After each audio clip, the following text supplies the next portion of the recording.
Hello student, this Prakash Sharma और maths में आपका टॉपिक चल रहा है व्रत। सर्कल के बारे में पिछली कक्षा में अच्छे से पढ़ चुके थे। आइए कुछ अभ्यास प्रश्नों को इस कक्षा में करते हैं। सर्कल के बारे में, कितने प्रकार के सर्कल होंगे हमारे, उसमें किस प्रकार की त्रिज्या होंगी, क्या जीवाएँ होंगी, कितनी जीवाएँ होंगी, उसके अंदर कितने त्रिभुज बनाए जा सकते हैं, कितने चतुर्भुजों का निर्माण एक व्रत के अंदर किया जा सकता है। पिछली कक्षाओं में अच्छे से हम सीख चुके हैं और व्रत से संबंधित अभ्यास प्रश्नों को भी हमने किया है। आइए अभ्यास 10.5 बी में इस कुछ प्रश्नों को हम आगे करते हैं। अब देखिए, आपको क्वेश्चन नंबर 7 दिया गया है।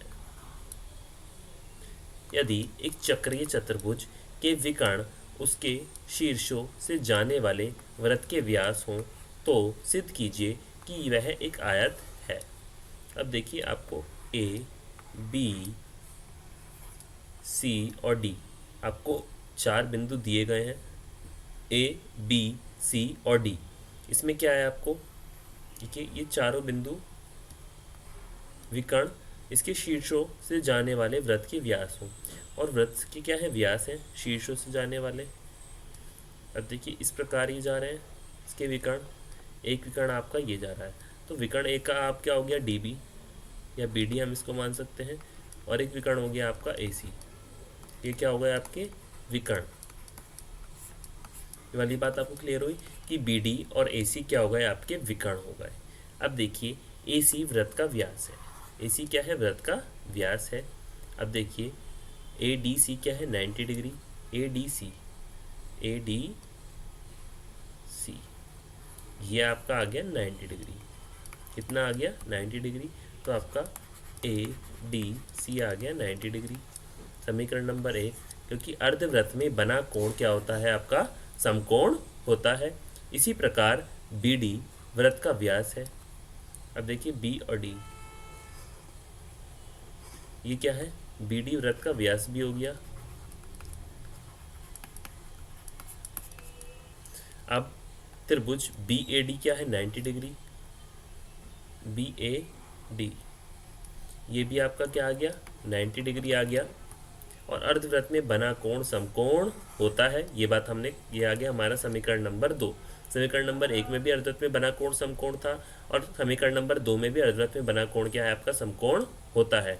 अब समीकरण नंबर 1, 2 से हम देखेंगे क्या, ए डी सी बराबर क्या है, ए बी सी बराबर बी ए डी बराबर बी सी डी, क्या आ गया आपका 90 डिग्री।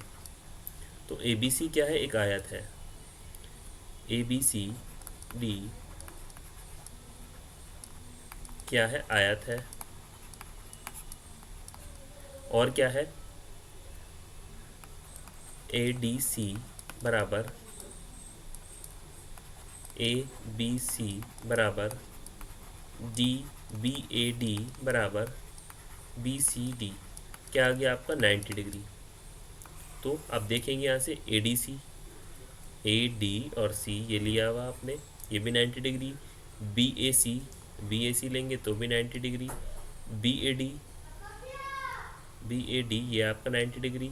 और B C D, B C D ये भी आपका क्या आ गया, 90 डिग्री। तो सारे कितने हो गए आपके 90 डिग्री के।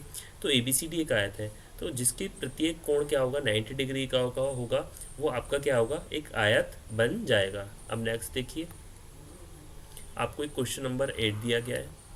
यदि एक समलंब की असमांतर भुजाएं बराबर हों तो सिद्ध कीजिए कि वह चक्रीय है। यह चक्रीय चतुर्भुज है।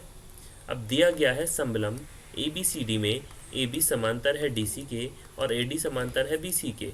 अब देखिए, एक दिया गया है ए बी सी और डी, तो आपको दिए गए हैं क्या, ए बी समांतर है किसके, डी सी के। तो ए बी आ गया आपका, ये ए बी, और ये क्या आ गया आपका, डी सी और ए डी, और ये आ गया आपका बी सी। ये बात आपकी क्लियर हो गई। अब ए डी समांतर है बी ई के, ए डी समांतर है बी ई के। देखेंगे आप कि आपने एक रेखा यहाँ से और क्रिएट कर दी ई के नाम से, तो ये हमारा ये वाला कोण बन गया। देखिए चतुर्भुज बन गया। ये ई मैंने यहाँ पे क्रिएट कर दिया, तो ये क्या होगा, ये समांतर हो गई दो रेखाएं आपस में, जिसमें ए डी ये वाली रेखा और आपका BE, आपकी ये रेखा का निर्माण हुआ और ये क्या हो गई, एक दूसरे के समांतर हो गई। अब देखिए उत्पत्ति चतुर्भुज में ABED में देखेंगे कि AB समांतर है DE के, दिया गया है क्वेश्चन में, और AD समांतर है BE के, ये रचना हमने की है। अब ABED एक समांतर चतुर्भुज है। कैसा है, समांतर चतुर्भुज। अब इसकी शेप देखिए आप किस प्रकार है। ये क्या आ गया आपका, एक समांतर चतुर्भुज। अब देखिए AD बराबर है BE के, और समांतर चतुर्भुज की सम्मुख भुजाएं बराबर माप की होती हैं। अब देखिए AD बराबर क्या है, BC के, ये दिया गया है आपको कि AD और BC, ये आ गया आपका BC, ये क्या होगा, आपके बराबर हो गए, और BE और BC आपके दिए गए। अब EBC में देखेंगे कि BE बराबर है BC के, ऊपर सिद्ध किया गया है। अब एंगल C इजिकल टू 2, समद्वि बाहु त्रिभुज की बराबर भुजाओं के सम्मुख कोण क्या होते हैं, आपके बराबर होते हैं। ये बात आपको क्लियर हुई। अब angle A equal to angle 1 क्या हो गया, समीकरण नंबर 2, समांतर चतुर्भुज के सम्मुख कोण क्या होते हैं, आपके बराबर होते हैं। अब देखिए एंगल A और 1, ये 1 और ये आपको 2 दिया गया है, ये इसके बराबर आ गया, और 2 आ गया इसके बराबर, और ये क्या आ गया आपका 180 डिग्री। अब एंगल A और एंगल C क्या हो गया आपका 180 डिग्री, समीकरण नंबर 1 और समीकरण नंबर 2 से। अब ABED क्या है, एक चक्रीय चतुर्भुज है, चक्रीय चतुर्भुज है। ये बात आपको क्लियर हुई कि ABED क्या है, एक चक्रीय चतुर्भुज है। अब नेक्स्ट देखिए क्वेश्चन नंबर आपको 9 दिया गया है।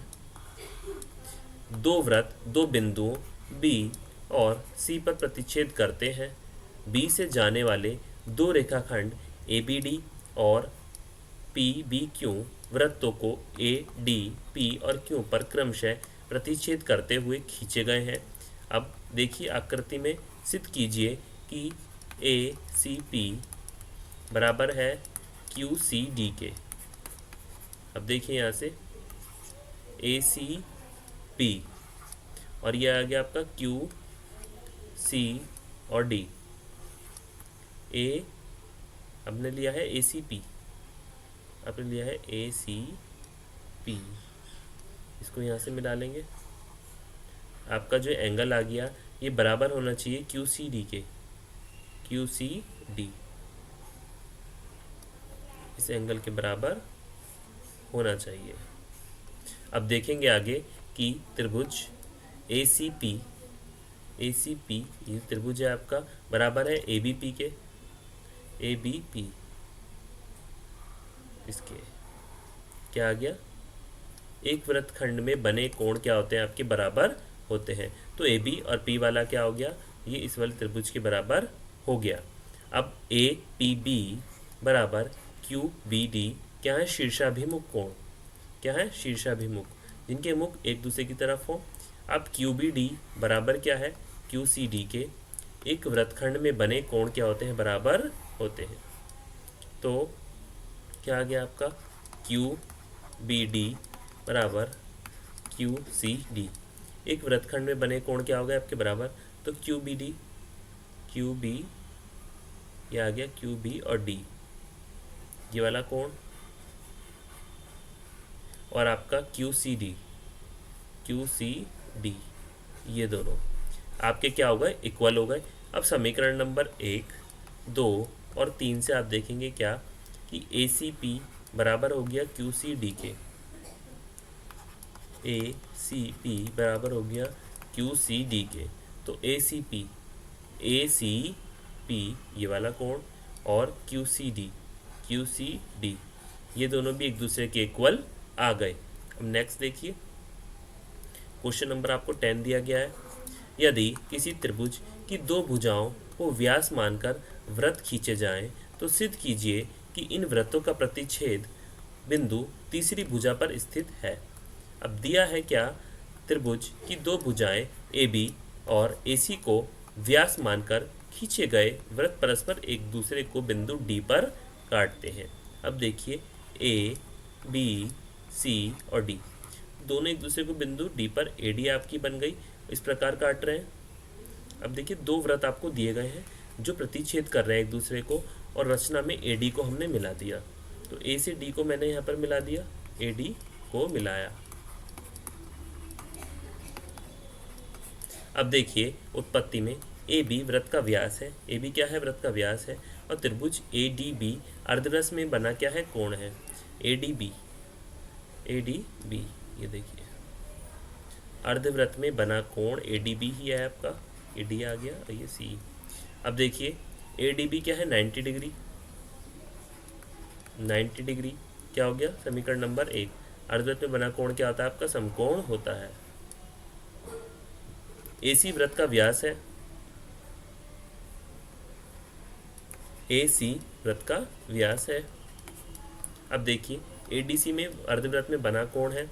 अब एडीसी क्या है आपका, 90 डिग्री, समीकरण नंबर 2 आ गया आपका। और अर्धव्रत में बना कोण क्या होता है आपका, समकोण होता है। ये वाली बात आपको क्लियर हो गई।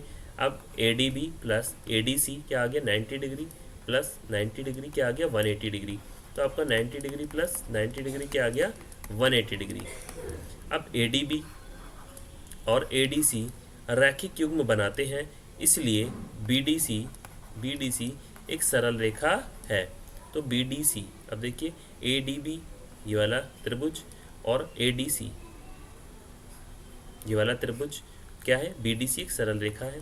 अब प्रतिच्छेद बिंदु किस पर है, डी तीसरी बीसी पर स्थित है, डी तीसरी और बीसी पर स्थित है। तो बीसी पर क्या स्थित है, डी स्थित है। ये बात आपको क्लियर हो गई। अब देखिए आपको दिया गया है क्वेश्चन नंबर 11। उभयनिष्ठ कर्ण एसी वाले दो समकोण त्रिभुज एबीसी और एडीसी हैं। सिद्ध कीजिए कि सीएडी बराबर है सीबीडी के। दिया गया है एबीसी और एडीसी उभयनिष्ठ कर्ण एसी पर दो समकोण त्रिभुज हैं। अब देखिए B A B C D दिया गया है, एक आपका ये वाला आ गया और एक आपका ये वाला आ गया, दिख रहा होगा आपको। अब सिद्ध करना है, क्या सिद्ध करना है कि सी ए डी बराबर है सी बी डी के। उत्पत्ति में क्या होगा, त्रिभुज ए बी सी और ए डी सी एक ही आधार बी सी पर स्थित है। किस पर स्थित है, बी सी पर स्थित है, बी से लेकर सी तक। और बी ए सी बराबर क्या हो गया, बी डी सी। तो बी ए सी और बी डी सी क्या हो गए आपके, बराबर हो गए। तो बी ए सी बराबर बी डी सी। अब बिंदु ए बी सी और डी एक ही वृत्त पर स्थित हैं। दो बिंदुओं को मिलाने वाले रेखाखंड एक ही और स्थित दो अन्य बिंदुओं पर समान कोण अंतरित करें तो चारों बिंदु एक ही वृत्त पर स्थित होते हैं। तो दो बिंदु अगर एक ही रेखाखंड में और एक ही और दो अन्य बिंदुओं को मिलाने वाले अंतरित करें तो वो क्या होते हैं, वृत्त पर स्थित होते हैं। अब सी ए डी बराबर है बी, त्रिभुज सी ए डी बराबर आ गया त्रिभुज सी बी डी के। एक वृत्तखंड में बने कोण क्या होते हैं आपके, बराबर होते हैं। ये बात आपकी क्या हो गई, क्लियर हो गई। अब क्वेश्चन नंबर आपको 12 दिया गया है। सिद्ध कीजिए कि चक्रीय समांतर चतुर्भुज आयत होता है। अब ए बी डी और सी दिया गया है। अब ए बी सी डी क्या है, एक चक्रीय समांतर चतुर्भुज है। सिद्ध करना है कि ए बी सी डी एक आयत है। अब उत्पत्ति में क्या है, चक्रीय चतुर्भुज ए बी सी डी में देखेंगे कि angle A plus angle C क्या आ गया, 180 डिग्री। आपका कोण 1 आ गया। चक्रीय चतुर्भुज के सम्मुख कोण क्या है, प्रत्येक युग में क्या होता है, 180 डिग्री होता है। अब एंगल ए एंगल सी क्या आ गया, दुगुना। और समांतर चतुर्भुज के सम्मुख कोण क्या होते हैं, आपके बराबर होते हैं। तो ए बी सी और डी आपको दिया गया है, जहाँ समीकरण नंबर 1 और समीकरण नंबर 2 से। तो angle A plus angle A क्या आ गया आपका, 180 डिग्री। 2 ए आ गया क्या, 180 डिग्री। एंगल ए क्या आ गया आपका, 90 डिग्री। एक समांतर चतुर्भुज जिसका एक कोण क्या है, समकोण हो, आयत होता है। तो एक क्या हो गया आपका, समकोण आ गया आपका, क्या बन जाएगा ये आपका, आयत होता है। तो ए बी सी डी क्या आ गया आपका, एक ए बी सी डी आपका एक आयत है। तो आज हमने क्या सीखा कि हम किस प्रकार से चतुर्भुज को बना सकते हैं, किस प्रकार चतुर्भुज और उसको आयत को प्रूव कर सकते हैं कि एक वृत्त में बना हुआ जो हमारा चतुर्भुज है वो एक आयत हो सकता है जिसके प्रत्येक कोण क्या होगा आपके 90 डिग्री के। जैसे हमने एक वृत्त बनाया है, इसके चारों तरफ वृत्त बना दिया, तो ये क्या आ गया 90 डिग्री का,